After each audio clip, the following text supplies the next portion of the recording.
First secretary human rights, democracy and gender equality, ওনারা এসেছিলেন আমাদের সার্বিক পরিস্থিতিটা জানার জন্যে এবং আমাদের ইলেকশনের পদ্ধতি কি, পার্টি রেজিস্ট্রেশনগুলোর পরে অ্যাপিল প্রসেসটা কীভাবে হ্যান্ডেল করা হয়েছে, এই সমস্ত বিষয়গুলো জানতে চেয়েছিলেন। এবং সে ব্যাপারে আপনারা যতটুকু জানেন, আমরা যতটুকু জানি, আমরা তাদেরকে বলেছি।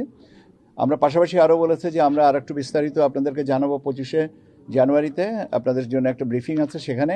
আবার আজকে আমরা এই পোস্টাল ভোটের ব্যাপারে, পোস্টাল ব্যালটের ব্যাপারে যে বিষয়গুলোকে, টেকনিক্যালিটিসটা আমরা ব্রিফ করবো আজকে রাজনৈতিক দলের প্রতিনিধিদের কাছে। এই জিনিসগুলো তাদেরকে বলেছি। তারা আমাদেরকে মূলত যে দুটো জিনিসের প্রতি বলেছেন যে বাড়তি মানে প্রশ্ন ছিল, সেটা হচ্ছে একটা হচ্ছে মিস ইনফরমেশন, ডিসইনফরমেশন, এই জনের অপতথ্যগুলোকে আমরা কীভাবে হ্যান্ডেল করছি সেটার ব্যাপারে।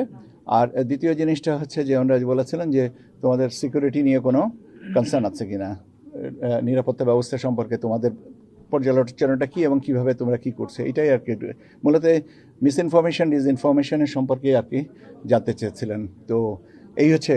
এবং আর একটা জিনিস শেষে বলেছেন যে দে আর হ্যাপি উইথ দ্য ব্রিফিং, এবং বলেছেন যে আমাদের যদি কোনো সহযোগিতা লাগে তাহলে আমরা যেন ওনাদেরকে বলি, এটা তারা তাদের সাধ্য মতন চেষ্টা করবেন।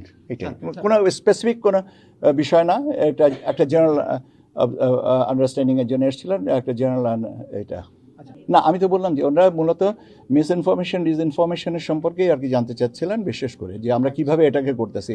আর আইন শৃঙ্খলা পরিস্থিতিটার সম্পর্কে আমাদের বলছিলেন যে আমাদের কোনো কনসার্ন আছে কিনা। তো আমরা বলেছি যে এখনও পর্যন্ত আমাদের তেমন কোনো কনসার্ন নেই। তবে বললেন যে তোমাদের প্রস্তুতি কী, তখন আমরা বললাম যে আমাদের ডিপ্লয়মেন্ট প্ল্যানটা হচ্ছে এইটা। তো বলে ঠিক আছে, এইটুকুই।